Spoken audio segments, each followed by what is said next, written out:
February 19, 1945, and the morning sun struggled to break through the heavy cloud cover that hung over the Pacific Ocean like a gray shroud, its weak light barely illuminating the volcanic island of Iwo Jima that rose from the sea ahead like some ancient fortress guarding the approaches to Japan itself. Lieutenant James Mitchell stood on the deck of USS Texas, gripping the cold metal rail with hands that trembled slightly despite his best efforts to appear calm and collected in front of the 42 Marines who looked to him for leadership in the coming assault that everyone knew would be unlike anything they had experienced before. February 19, 1945. The Pacific Ocean stretched endlessly in every direction under gray morning skies. Lieutenant James Mitchell stood on the deck of the USS Texas, watching the volcanic island of Iwo Jima emerge from the dawn mist. 8 square miles of black sand and volcanic rock that would become one of the bloodiest battlefields in Marine Corps history. Mitchell was 24 years old, a platoon commander in the 28th Marines, 5th Marine Division, who had already survived 2 campaigns in the Pacific Theater where he had seen enough death and destruction to last several lifetimes. But the intelligence briefings for this operation had been particularly sobering in their assessment of what the Marines would face when they hit those beaches. The island was only 8 square miles of volcanic rock and black sand, barely large enough to be noticed on most maps, but it sat astride the flight path between the Mariana Islands and Japan, which meant that American B-29 bombers limping home from raids over Tokyo needed a place to make emergency landings, and capturing Iwo Jima would save hundreds of aircraft and thousands of aircrew lives over the coming months. Mitchell was 24 years old, a platoon commander in the 28th Marines, 5th Marine Division. He had survived Guadalcanal and Bougainville, but something about this operation felt different. The pre-invasion bombardment had been going on for 3 days. Navy battleships and carrier aircraft had pounded the island relentlessly. Intelligence promised nothing could survive such firepower. The pre-invasion bombardment had been going on for 3 straight days, Navy battleships and cruisers hurling thousands of shells onto the island while carrier aircraft made repeated bombing and strafing runs, the explosions visible from the transport ships as great fountains of black volcanic sand and gray smoke that rose hundreds of feet into the air before being whipped away by the wind. The Navy assured everyone that nothing could survive such a pounding, that the Japanese defenders would be so stunned and disorganized that the Marines would simply walk ashore and mop up whatever scattered resistance remained. But Mitchell had heard similar promises before and had learned through bitter experience that Japanese soldiers had an uncanny ability to survive bombardments that should have killed everything on the island. Yet as Mitchell studied the island through his binoculars, he felt dread in his stomach. The island was too quiet. No fires. No visible damage. Just Mount Suribachi rising like a dark fist in the center, its slopes pockmarked with caves. Corporal Tommy Chin stood beside Mitchell at the rail, a wiry 22-year-old radioman from San Francisco whose family had been sent to an internment camp even though they were American citizens.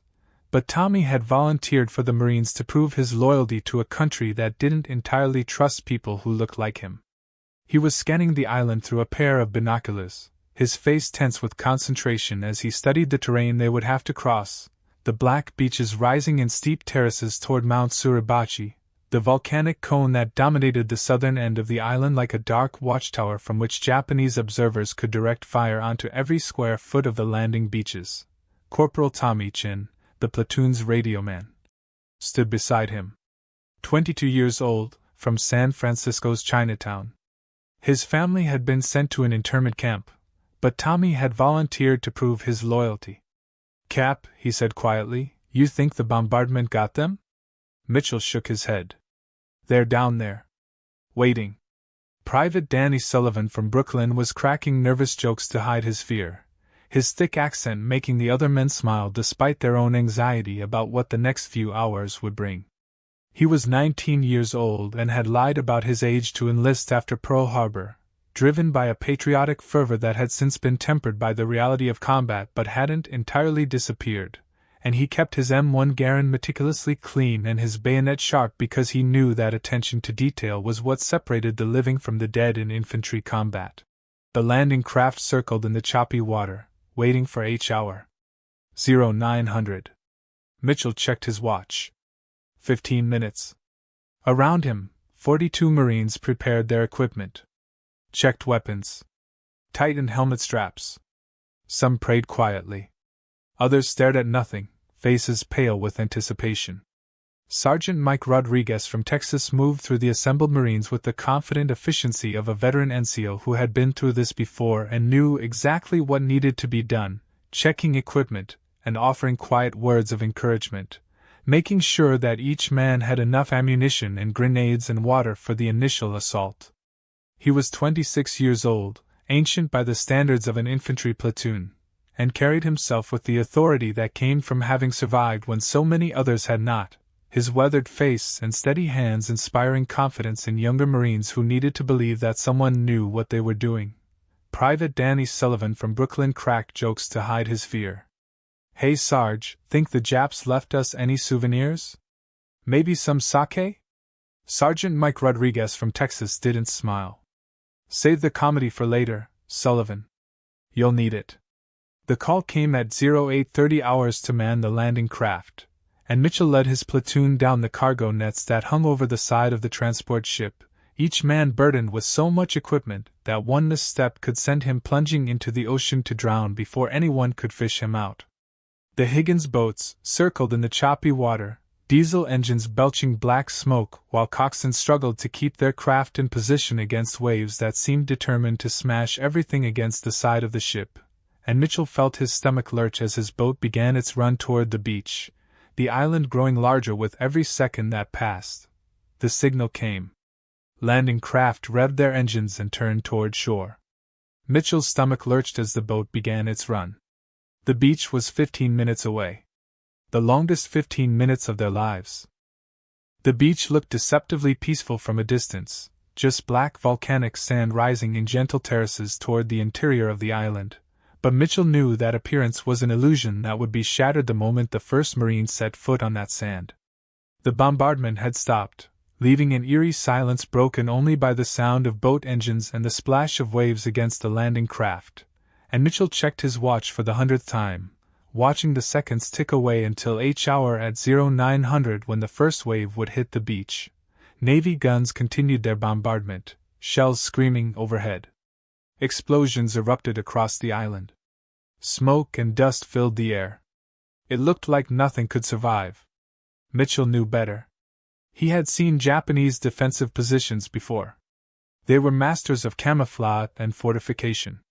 The ramp dropped with a metallic clang that seemed impossibly loud in the sudden quiet, and Mitchell was first off, jumping into waist-deep water that was so cold it took his breath away, his boots sinking into the soft volcanic sand on the bottom that tried to suck him down with every step.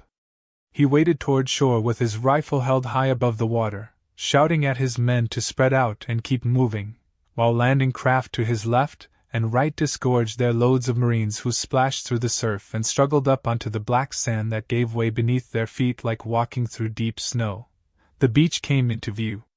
Black volcanic sand, steep terraces rising inland. Mitchell could see the mountain beyond, dominating everything. Taking that mountain would be their first objective.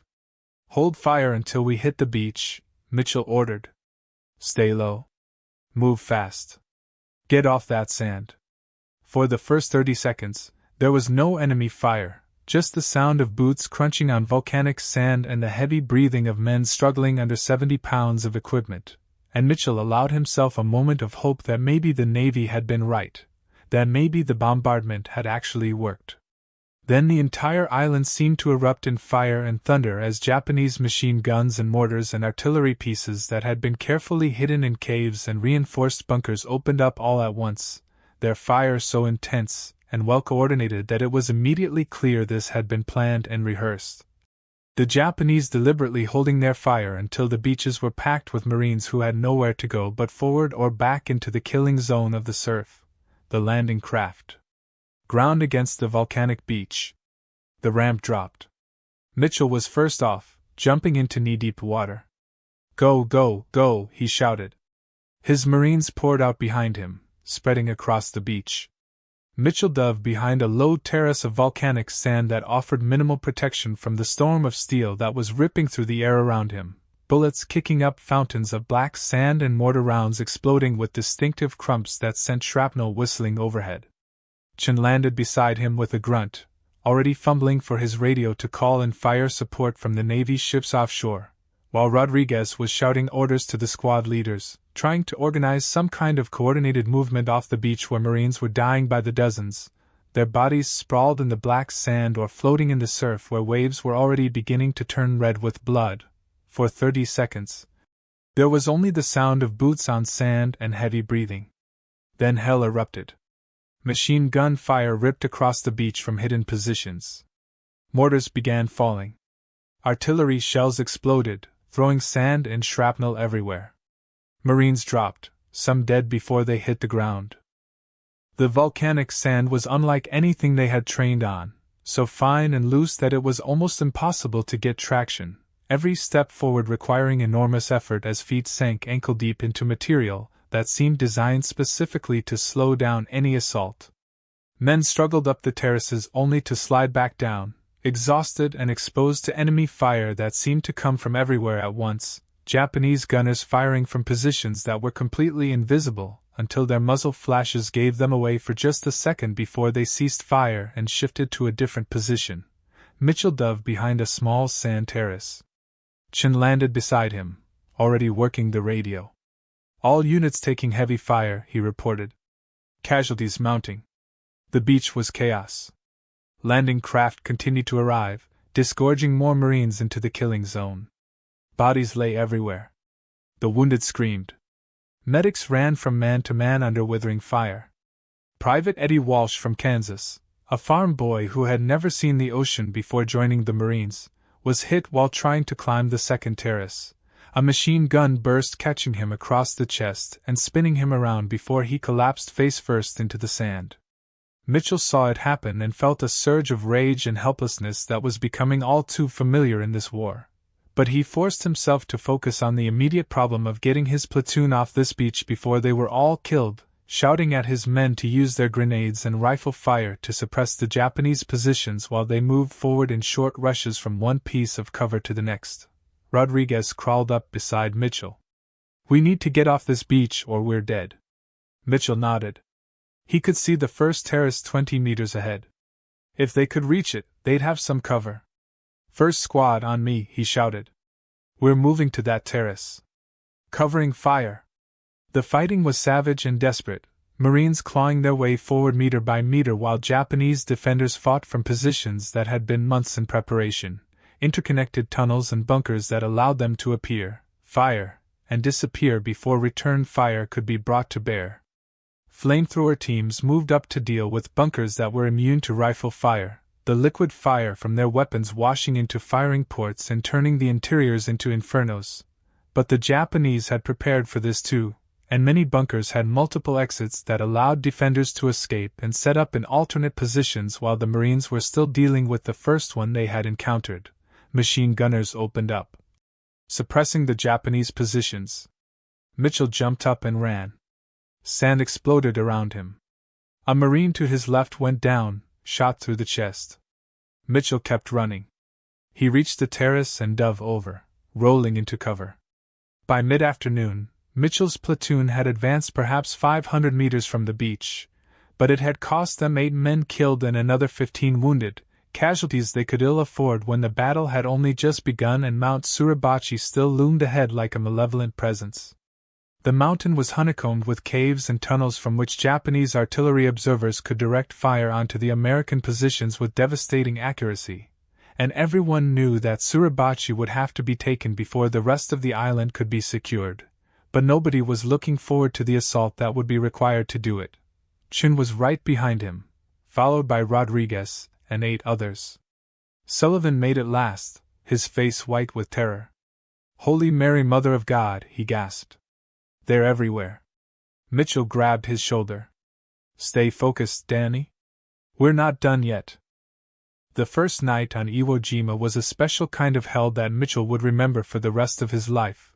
Huddled in a shallow foxhole scraped out of the volcanic sand, listening to the sounds of wounded men crying for medics and corpsmen who risked their lives to crawl through the darkness administering morphine and bandaging wounds while Japanese infiltrators tried to penetrate the Marine lines. The Japanese had perfected the art of night attacks, small groups of soldiers armed with grenades and demolition charges who would sneak up on American positions and create chaos before disappearing back into their tunnel systems. And the Marines had learned to maintain constant vigilance because falling asleep on watch could mean death for yourself and everyone around you.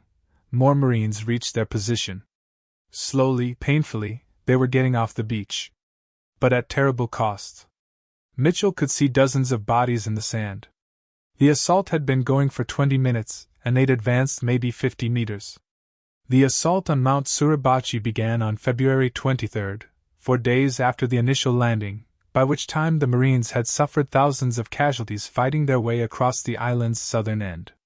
Mitchell's platoon, now down to 31 effectives from the original 42, was assigned to support the main assault force that would attack the mountain from multiple directions simultaneously, the plan being to overwhelm the Japanese defenders through sheer weight of numbers and firepower. Despite the horrific casualties this approach was certain to inflict, a runner arrived from the company commander.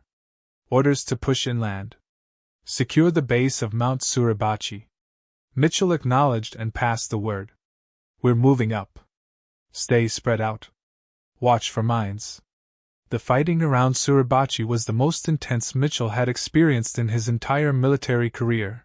Japanese defenders fighting from positions that were completely invisible until you were almost on top of them, the volcanic terrain providing countless hiding places for snipers and machine gun nests that could fire from multiple angles. Marines would clear a position only to have enemy soldiers emerge from hidden tunnels behind them, forcing them to fight in two directions at once while trying not to hit their own comrades in the confusion of close-quarters combat where friend and foe were often separated by only a few meters. The advance was slow and deadly. Every meter of ground was contested. Japanese soldiers fought from hidden bunkers and spider holes, invisible until they opened fire. The volcanic terrain provided countless hiding spots. Mitchell's Marines advanced in small groups, covering each other, eliminating enemy positions one by one. Rodriguez was wounded on the second day of the assault when a grenade exploded nearby and sent shrapnel through his left arm. But he refused evacuation and continued to lead his squad with his arm bound up in a makeshift sling, his rifle held one-handed while he directed fire and movement with the tactical sense that came from years of combat experience.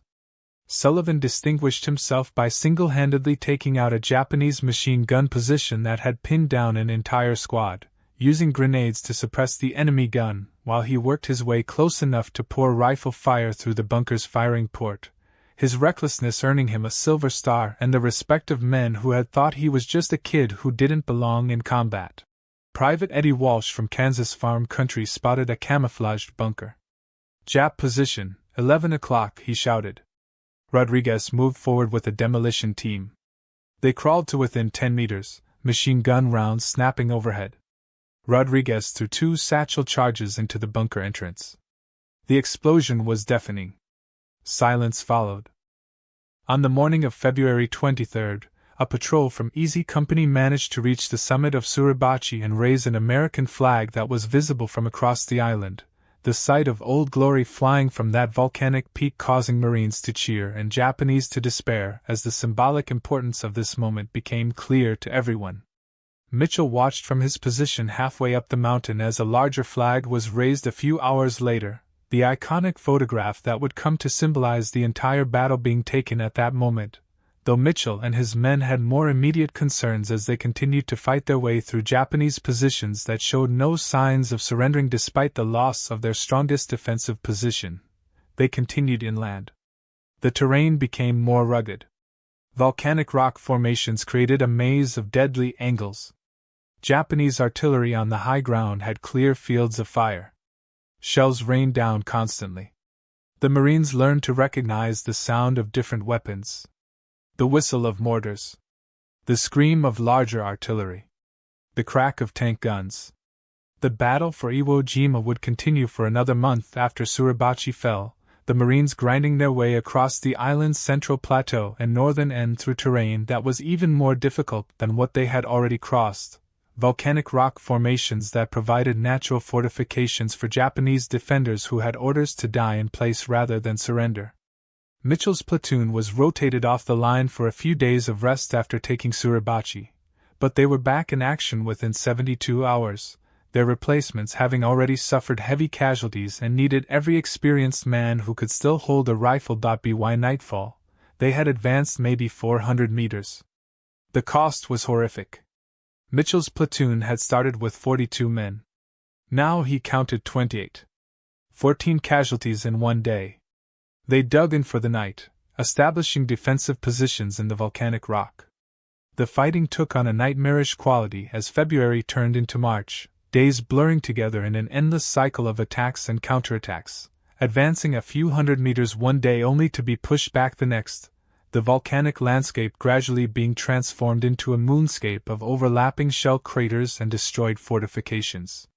Mitchell watched his platoon shrink from 31 men to 23 to 17, the casualty rate so high that he stopped learning the names of replacements because they tended to be dead or wounded within a few days of arrival, and he found himself becoming emotionally numb to death in a way that disturbed him even as he recognized it as necessary for his own sanity. Chin set up the radio. Contact with battalion. Mitchell reported their position and casualties. The news from other units was equally grim. The entire division had suffered heavy losses. But they had established a foothold. Tomorrow they would continue the attack.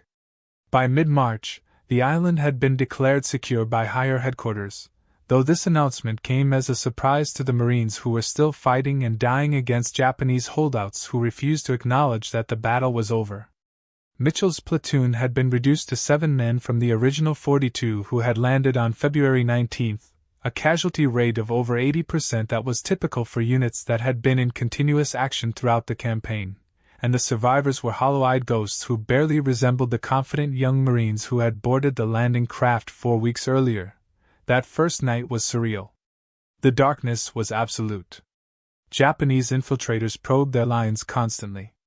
Strange sounds echoed across the volcanic landscape. No one slept. Marines took turns on watch, straining to see movement in the darkness. Several times, they heard Japanese voices nearby. Grenades were thrown. Brief firefights erupted and then silence returned.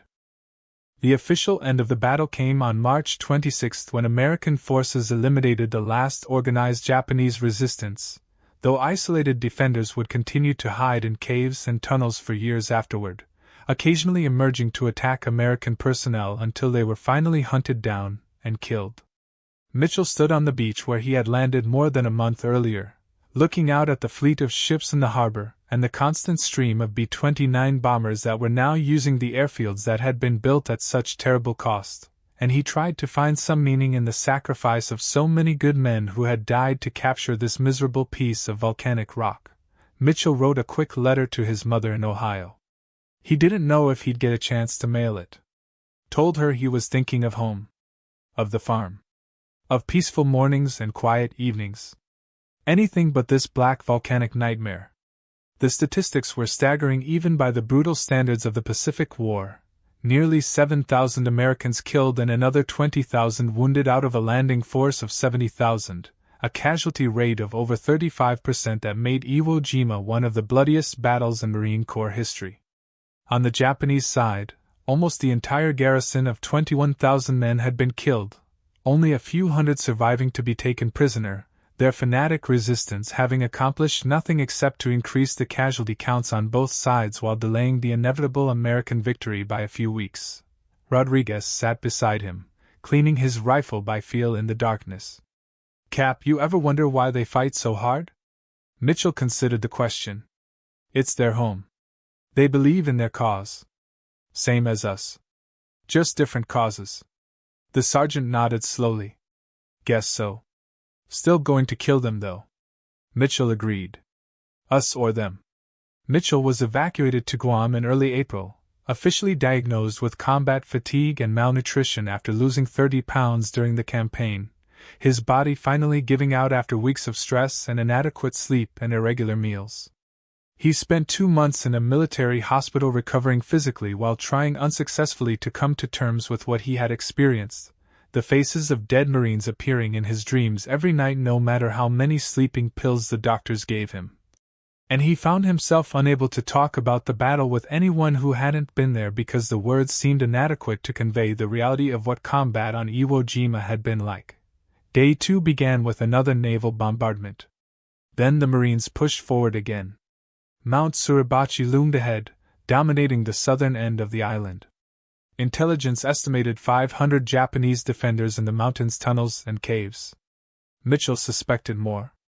The war ended in August of 1945 before Mitchell had recovered enough to return to duty. The atomic bombs dropped on Hiroshima and Nagasaki, bringing about Japan's surrender and eliminating the need for the invasion of the home islands that everyone had been dreading.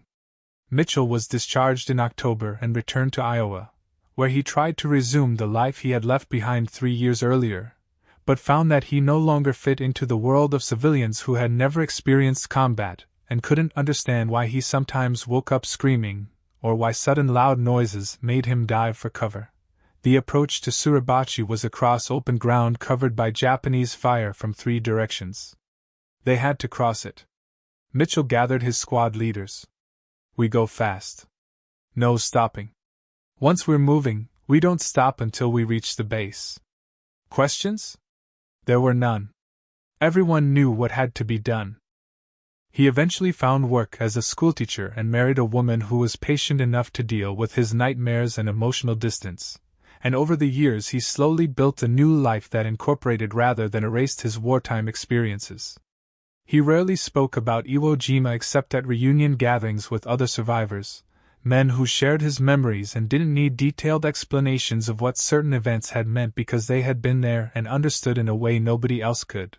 They moved out at 0800. Immediately, machine gun fire swept across them. Marines fell. Mitchell kept moving, shouting encouragement. A mortar round exploded to his left. The concussion knocked him sideways, but he stayed on his feet. Chin was still beside him, the radio bouncing on his back. Sullivan sprinted past, yelling incoherently, fear and adrenaline pushing him forward.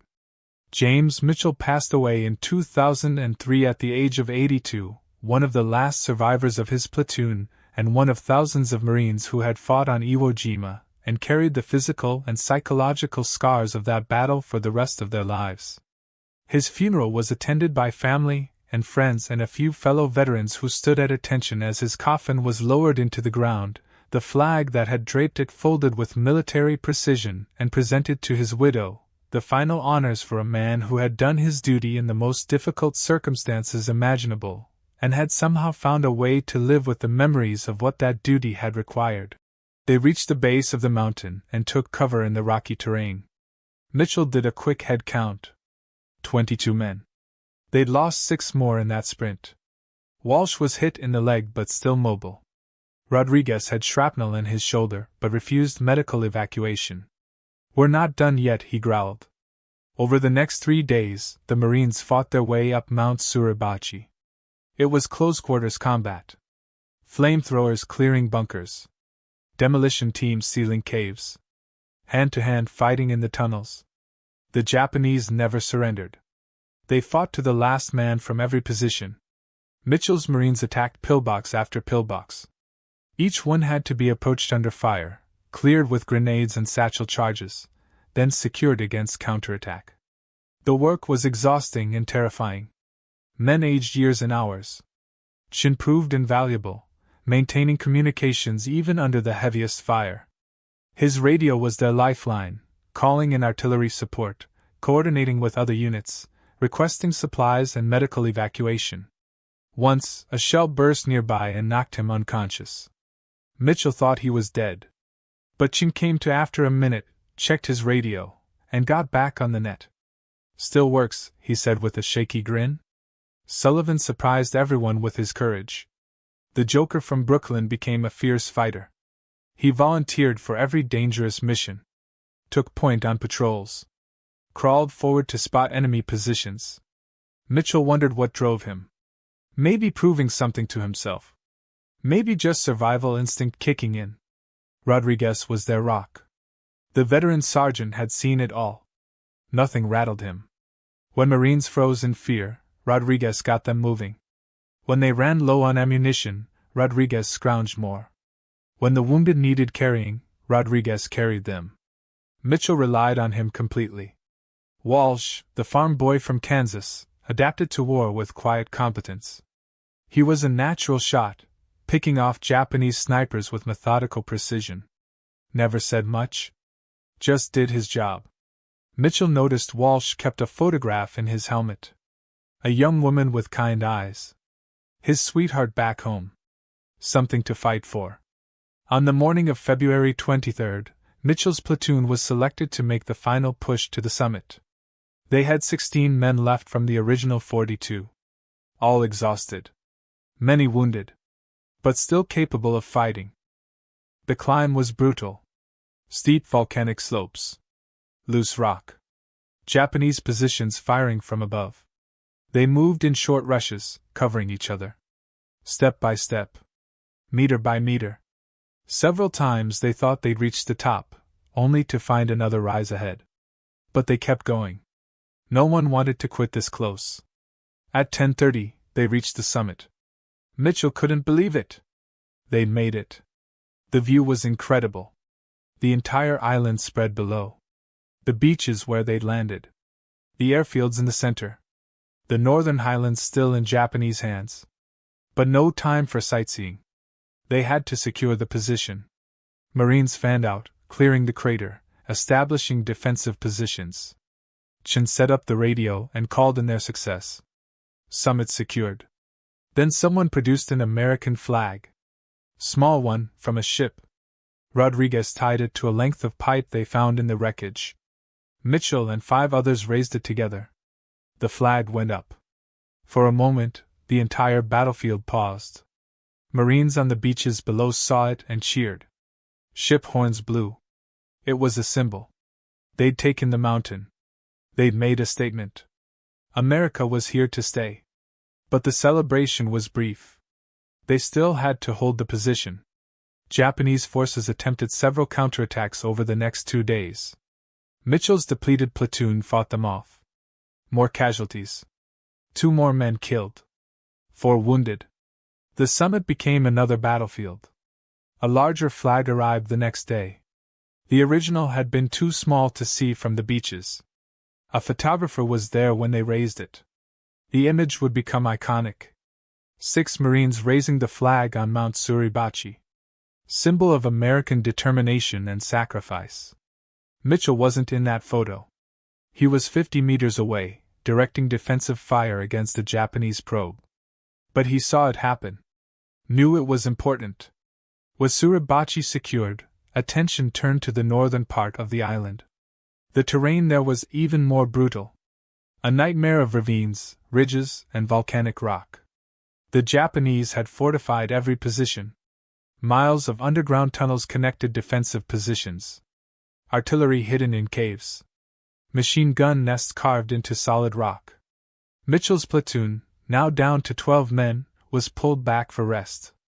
3 days of hot food, clean water, and relative safety behind the lines. But the sounds of battle continued day and night.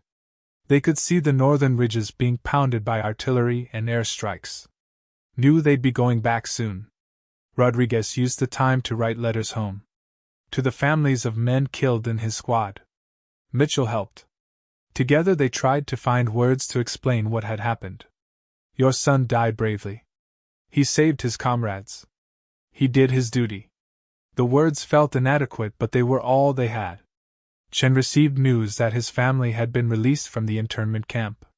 He wept openly, relief and anger mixing together.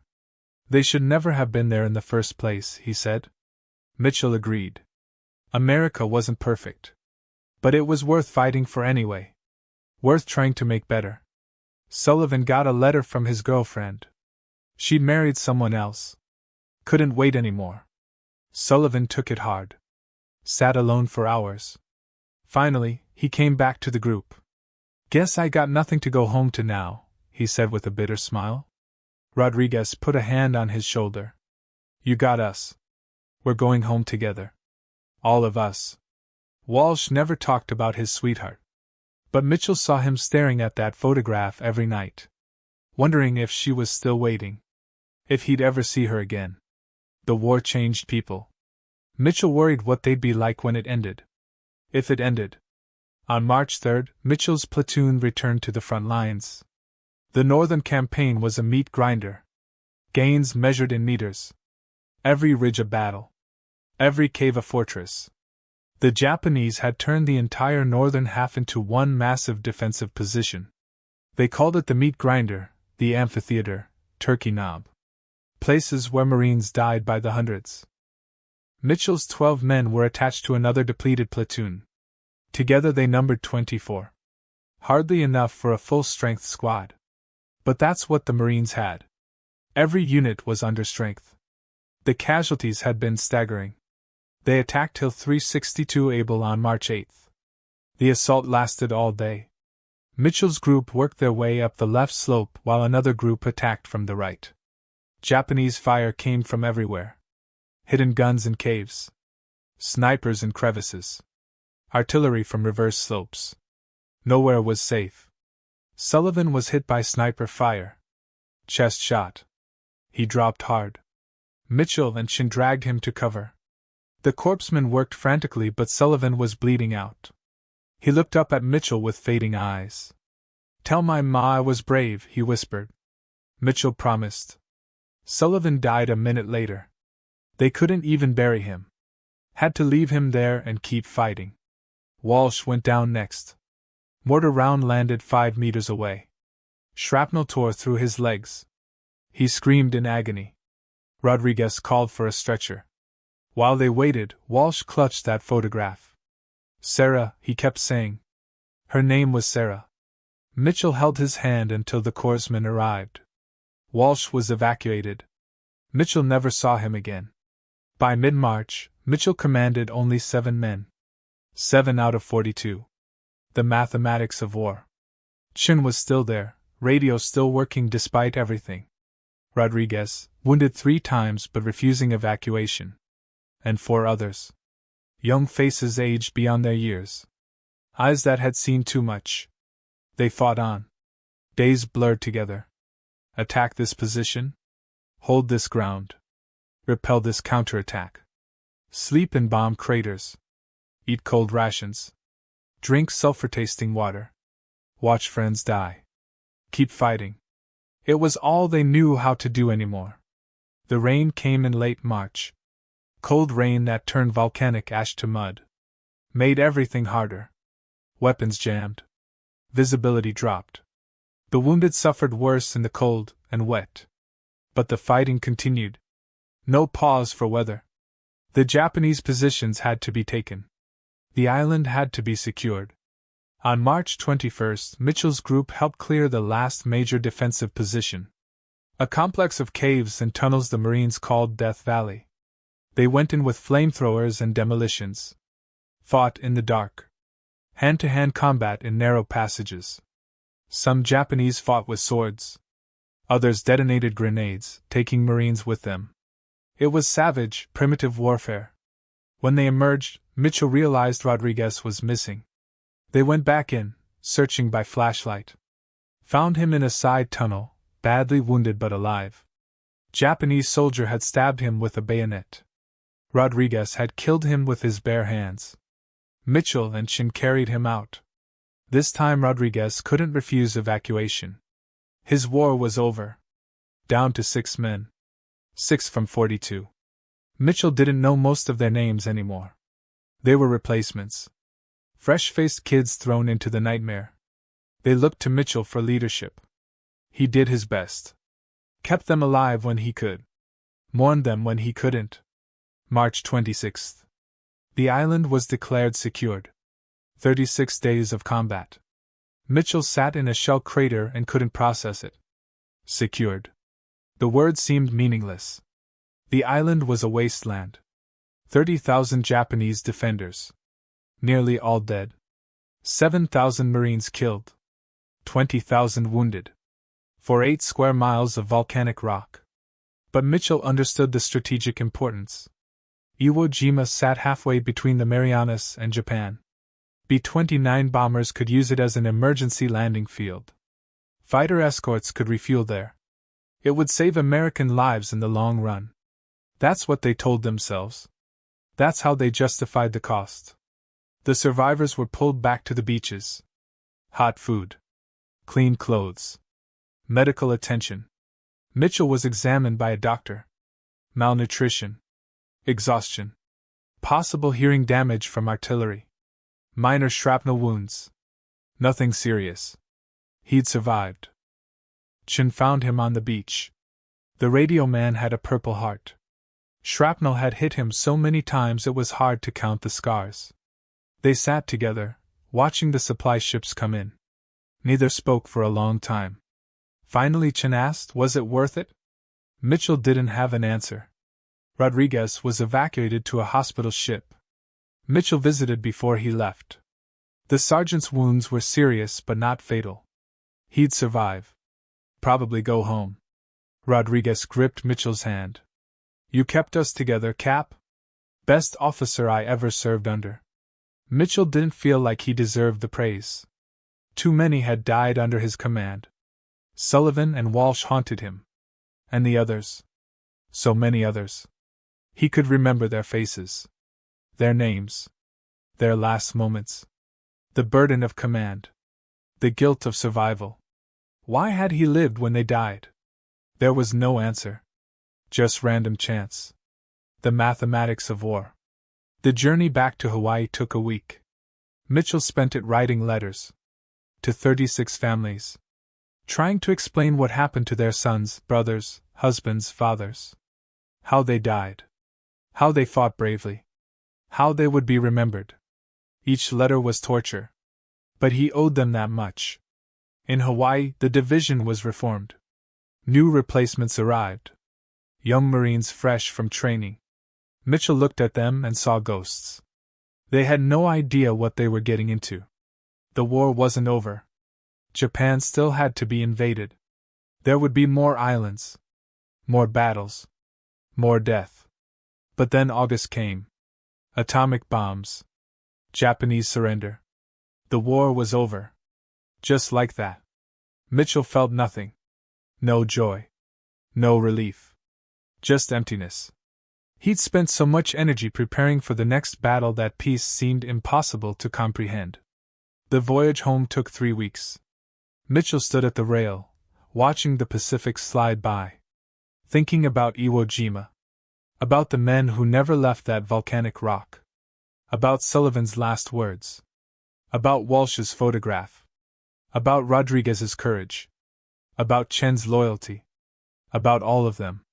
He arrived in San Francisco on a gray September morning. No celebration. No parade. Just processing centers and paperwork. They gave him his discharge papers, a set of civilian clothes, and a train ticket home to Ohio. Just like that, he was no longer a Marine.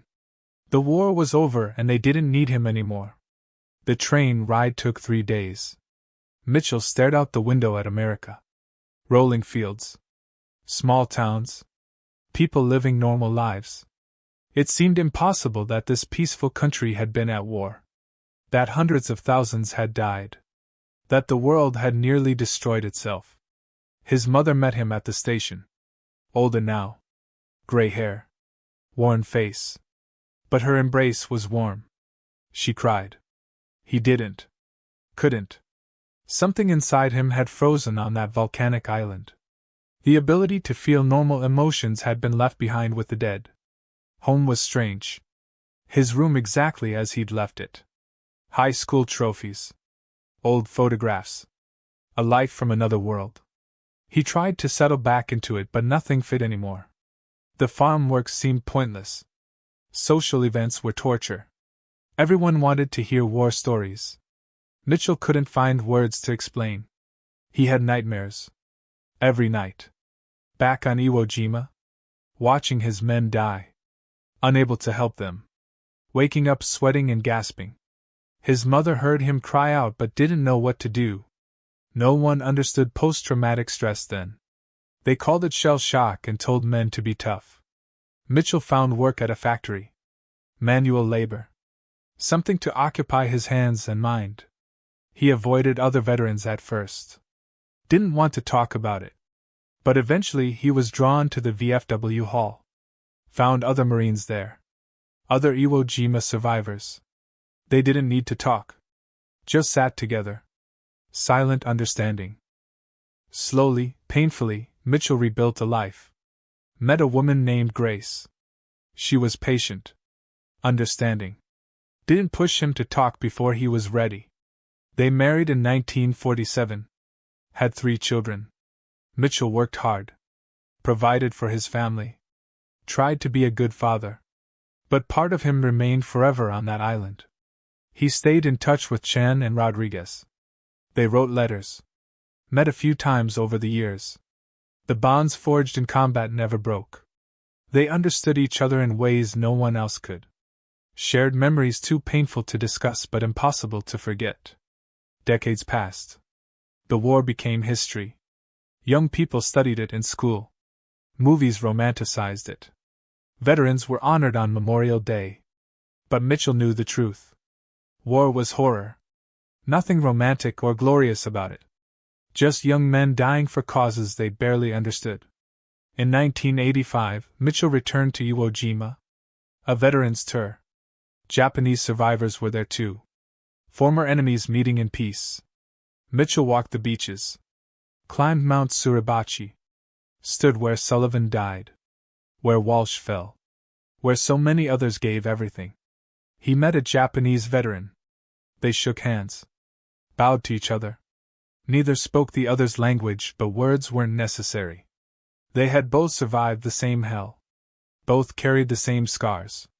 The war had taken pieces from both of them. Left them forever changed. At the summit of Suribachi, Mitchell placed a small American flag. In memory of his platoon. 42 Marines who landed on February 19th. 7 who survived. He spoke their names. Sullivan. Walsh. Rodriguez. Chun. All the others. Made sure they were remembered. That their sacrifice meant something. James Mitchell passed away in 2003 at age 82. His obituary mentioned his service on Iwo Jima. His medals. His Purple Heart. But it couldn't capture the full story. The boy from Ohio who became a Marine. Who led men in hell. Who carried their memories until his last breath. His children inherited his war journals. In those pages, written decades after the battle, Mitchell had recorded everything. Not for glory. Not for recognition. But so future generations would know the truth. Would understand what war really meant. What it cost. What it took from those who fought. The Battle of Iwo Jima became legend. The flag-raising photo symbolized American victory and determination. But for those who were there, it was something else entirely. It was sulfur and blood. It was volcanic ash and death. It was friends lost and innocence destroyed. It was the day humanity showed both its worst and its best. Mitchell's legacy lived on in his children and grandchildren. In the stories he eventually told. In the lessons he passed down. Stand up for what's right even when it's hard. Support your comrades when they need you. Never forget those who gave everything. These truths, purchased with blood on volcanic rock, remained relevant long after the war ended. The lessons of Iwo Jima echo through time. Courage under impossible odds. Sacrifice for something greater than yourself. The terrible cost of war and the necessity of peace. These things matter. These things must be remembered. So that perhaps, someday, future generations won't have to learn them the hard way. James Mitchell was one Marine among thousands who fought on Iwo Jima. His story is their story. Ordinary men thrust into extraordinary horror. Finding reserves of courage they never knew existed. Surviving when survival seemed impossible. Carrying the weight of memory for the rest of their lives. This is the true story of Iwo Jima. This is what we must never forget. The battle had taught Mitchell many lessons. About leadership. About fear. About what human beings are capable of when pushed to their limits. He learned that courage isn't the absence of fear but the decision to act despite it. Every Marine on that island was terrified. But they kept moving forward anyway. He learned about the bonds between men in combat. Stronger than family. Deeper than friendship. When Sullivan was dying, his last thoughts weren't of glory or victory but of his mother. When Walsh lay wounded, clutching that photograph, all that mattered was love. The big causes fade away in the moment. What remains is caring for the man beside you. Mitchell learned about leadership through crisis. Before Iwo Jima, he had theoretical knowledge from officer training. Abstract principles of tactics and command. The island taught him the reality. Leadership is keeping calm when everyone else is panicking. Making decisions with incomplete information.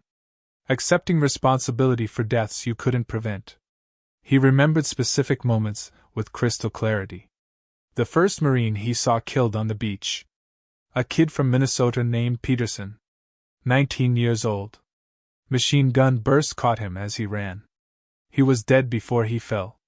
Mitchell had known him for 2 months. Good kid. Quiet. Wanted to be a teacher after the war. Now he'd be forever 19.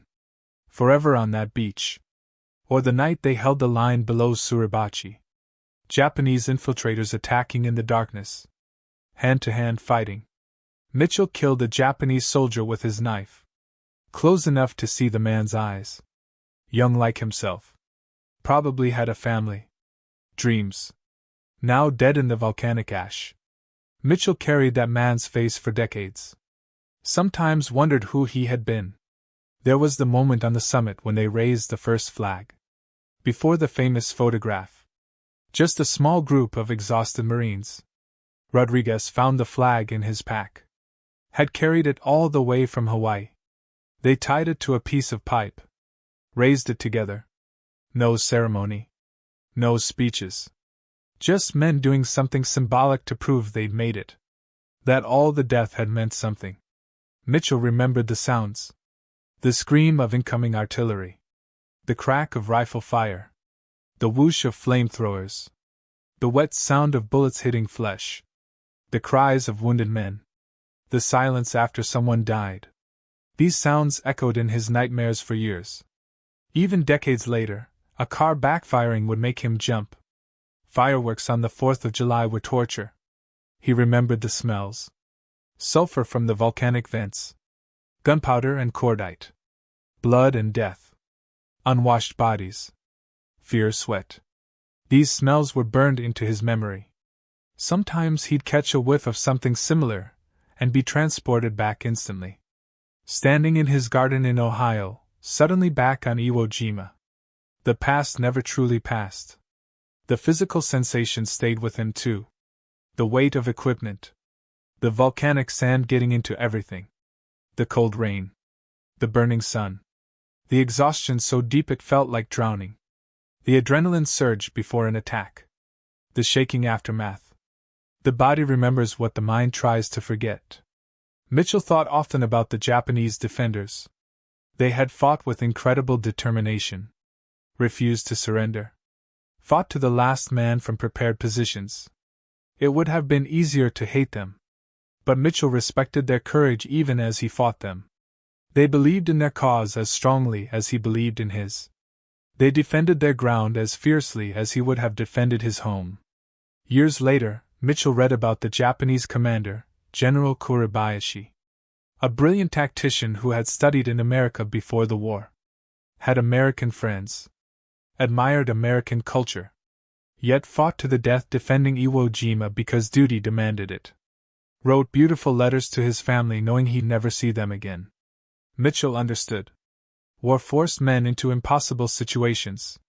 Made enemies of people who might have been friends in other circumstances. The mathematical reality haunted him. 70,000 Marines landed on Iwo Jima.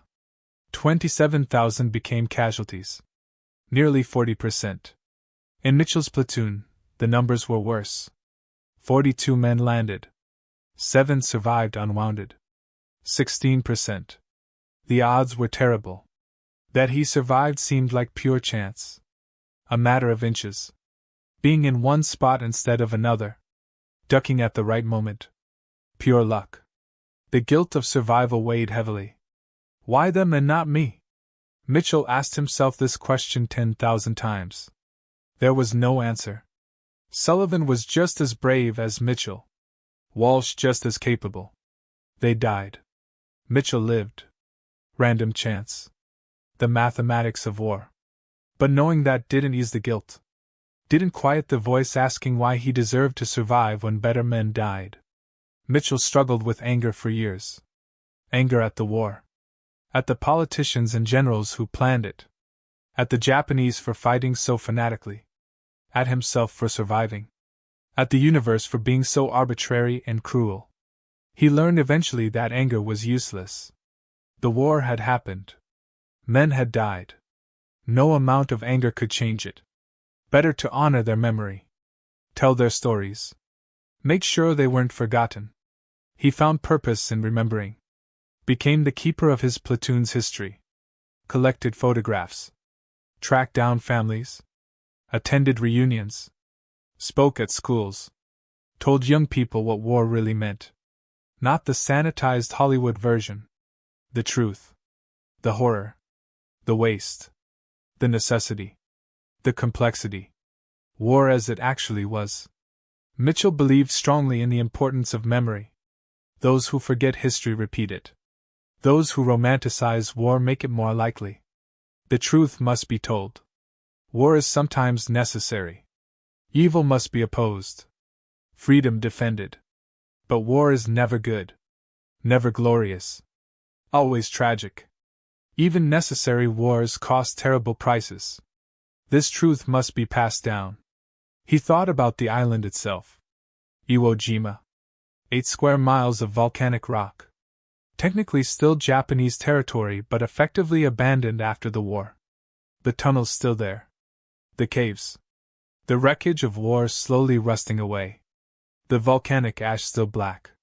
Mount Suribachi still standing. Nature slowly reclaiming the battlefield. During his return visit in 1985, Mitchell was struck by how small it all seemed. In his memory, the island was vast. Endless terrain. Infinite distances between positions. But standing there decades later, he could see across the entire southern part.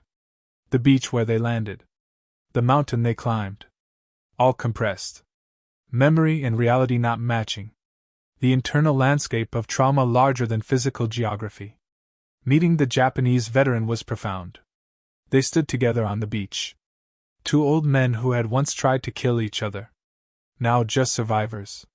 The Japanese man through a translator said something Mitchell never forgot. We were both soldiers. We both did our duty. We both suffered. Now we can have peace. Mitchell agreed. The war was long over. Time to let go of hate. But letting go proved difficult. The nightmares continued into old age. The guilt never fully left. The memories remained vivid. Mitchell learned to live with it. Built a good life despite it. Loved his family. Contributed to his community. Found moments of peace and joy. But always the war was there. A shadow. A weight. Part of who he had become. Grace understood better than anyone. She never pushed him to talk before he was ready. Never demanded he leave the past behind. Just accepted that her husband carried scars she couldn't see. When the nightmares came, she held him. When the memories overwhelmed him, she gave him space. When he needed to talk, she listened. Their marriage lasted 56 years. She died in 2001. Mitchell followed 2 years later. Perhaps he'd been waiting. Didn't want to live without her. His children remembered him as a good father. Stern sometimes but always fair. Taught them to work hard. To tell truth. To stand up for what's right. To remember those who sacrificed. He rarely talked about the war when they were young. Only later, when they were adults, did he begin sharing stories. By then they could understand. Could appreciate the weight he'd carried all those years. His son became a teacher. His daughter a nurse. His youngest worked for the Veterans Administration, helping other veterans cope with trauma. Mitchell was proud. His children had taken the lessons of war and turned them toward peace. Toward helping others. Toward building rather than destroying. That felt like redemption somehow.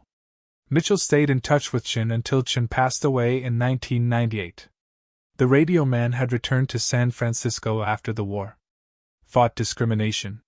Built a successful business. Raised a family. Became active in civil rights. Mitchell admired him greatly. Chin had faced 2 wars. Against the Japanese abroad and against prejudice at home.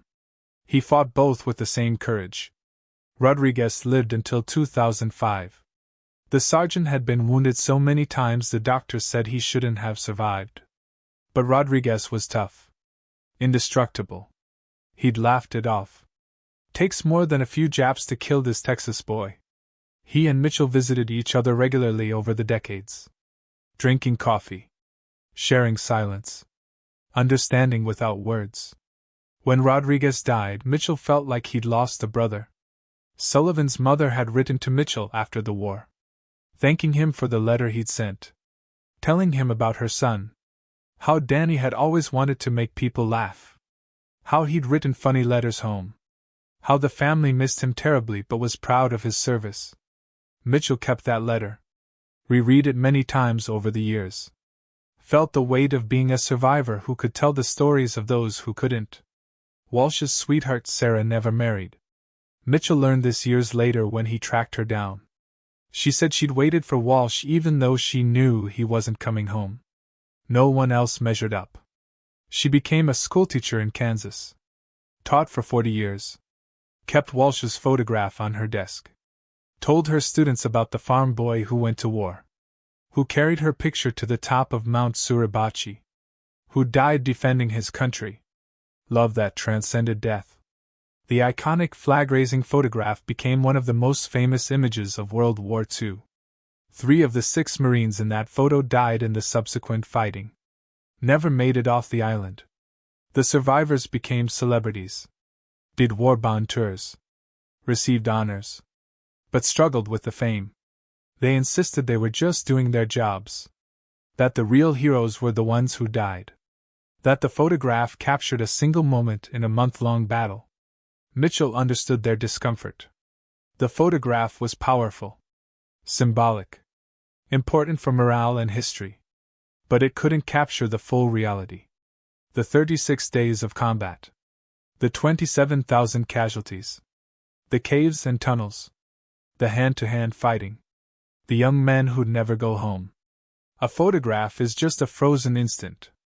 The battle was so much more. The strategic importance of Iwo Jima became clear in the months that followed its capture. B-29 bombers made over 2,000 emergency landings on the island. Each plane carried 11 crew members. That meant Iwo Jima saved over 20,000 American lives. More than the number killed taking it. The terrible mathematics of war. Sometimes you sacrifice thousands to save tens of thousands. The calculation was brutal but logical. Mitchell understood the necessity, but it didn't ease his pain. The men who died on Iwo Jima saved those bomber crews. Their sacrifice had strategic meaning. But each dead Marine was still a unique individual. A person with dreams and family and potential. Reducing them to numbers felt wrong. They deserved to be remembered as individuals. As the men they were. In his final years, Mitchell spent time organizing his war journals. Making sure everything was documented. Names and dates and places. The stories of his platoon. The lessons learned. The truth about war. He wanted his grandchildren to have this. To understand where their grandfather had been. What he'd seen. What he'd learned. To carry forward the memory of those who died. His grandson asked him once if it had been worth it. The war. The sacrifice. The cost. Mitchell thought carefully before answering. The war was necessary. Evil had to be opposed. Freedom defended. America did the right thing fighting Nazi Germany and Imperial Japan. But worth it? Every death is a tragedy. Every wound leaves scars. War is never worth celebrating. Only enduring when no other option exists. Near the end, Mitchell's mind began to wander. Alzheimer's taking hold. But even as recent memories faded, Iwo Jima remained crystal clear. The details sharp. The faces vivid. his wife, his children, his life in Ohio. These things blurred. But February 19th, 1945, stayed in perfect focus. The island had marked him so deeply that even disease couldn't erase it. His last words before slipping into unconsciousness were Sullivan's name, and Walsh, and Rodriguez, and Chen, calling to his Marines. Perhaps seeing them again. Perhaps finally able to rejoin them after nearly 60 years. His family gathered around, held his hands, told him it was okay to go, that he'd done enough, carried the weight long enough. Time to rest. James Mitchell died on a quiet spring morning in Ohio. The sun was rising, birds singing, the farm peaceful, far from volcanic islands and combat. He'd made it home, built a life, loved his family, honored his fallen comrades, done his duty to the end. Now at last he could rest. The long war finally over. At his funeral, Chen's son read a letter his father had written years before. About Mitchell. About leadership. About the lieutenant who'd kept them alive. Who'd never asked them to do anything he wouldn't do himself.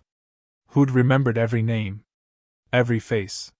Who'd carried them in his heart for 60 years. The letter made people cry. Made them understand what kind of man Mitchell had been. Rodriguez's grandson wore his grandfather's dress blues. Stood at attention during the service. Rendered a perfect salute. Carrying on the tradition. Honoring the connection between Marines that spans generations. The bonds forged on Iwo Jima still strong decades later. Still meaning something. Still mattering. They buried Mitchell with military honors. The flag-draped coffin. The 3-volley salute. The playing of taps. The folding of the flag and presentation to his daughter. The ceremony beautiful and sad. Recognition of service and sacrifice. Of a life dedicated to duty and memory and honor. On his headstone they inscribed his rank and unit. 28th Marines, 5th Marine Division. And beneath that, a simple phrase he'd requested. He remembered them. Because that's what Mitchell had done. Remembered. Honored. Told their stories. Kept them alive in memory when they could no longer speak for themselves. It was his final duty. His lasting legacy. The lessons of Iwo Jima live on through people like James Mitchell. Through the stories passed down. The memories preserved. The truth told honestly without romanticism or glorification. War is sometimes necessary. Freedom must be defended. Evil must be opposed. But war is always tragedy. Always horror. Always cost. This truth, learned on volcanic rock at terrible price, must be remembered. Must be taught. Must guide future decisions. Every year on February 19th, Mitchell's family gathers. They read from his journals. Share his stories. Remember not just him but all the men of his platoon. Sullivan. Walsh. Rodriguez. Chun. All 42 who landed that morning. The 7 who survived. The 35 who didn't. They speak their names. Make sure they're not forgotten. Make sure their sacrifice still means something. This is how memory works. How history survives. Not through abstract facts and statistics but through individual stories. Through men like James Mitchell who lived it. Survived it. Carried it. Shared it. Through families who listen. Who remember. Who pass it forward. Through all of us who take time to understand what came before. What was sacrificed. What was learned. The volcanic island of Iwo Jima sits quiet now. The tunnels slowly collapsing. The caves reclaimed by nature. The black sand beaches empty. But the memory lives on. In monuments and museums. In photographs and films. In the stories of survivors like Mitchell. In the lessons passed to new generations. The island changed the lives of everyone who fought there. Changed the course of the war. Changed history. That change echoes still. Will echo forever. James Mitchell's story is not unique. Thousands of Marines fought on Iwo Jima. Each has a story. Each faced the same terror. Each showed the same courage. Mitchell's story represents them all. The frightened boys who became hardened warriors. The ordinary men who did extraordinary things. The survivors who carried the weight of memory. The fallen who gave everything. This is their legacy. This is what we honor. This is what we must never forget.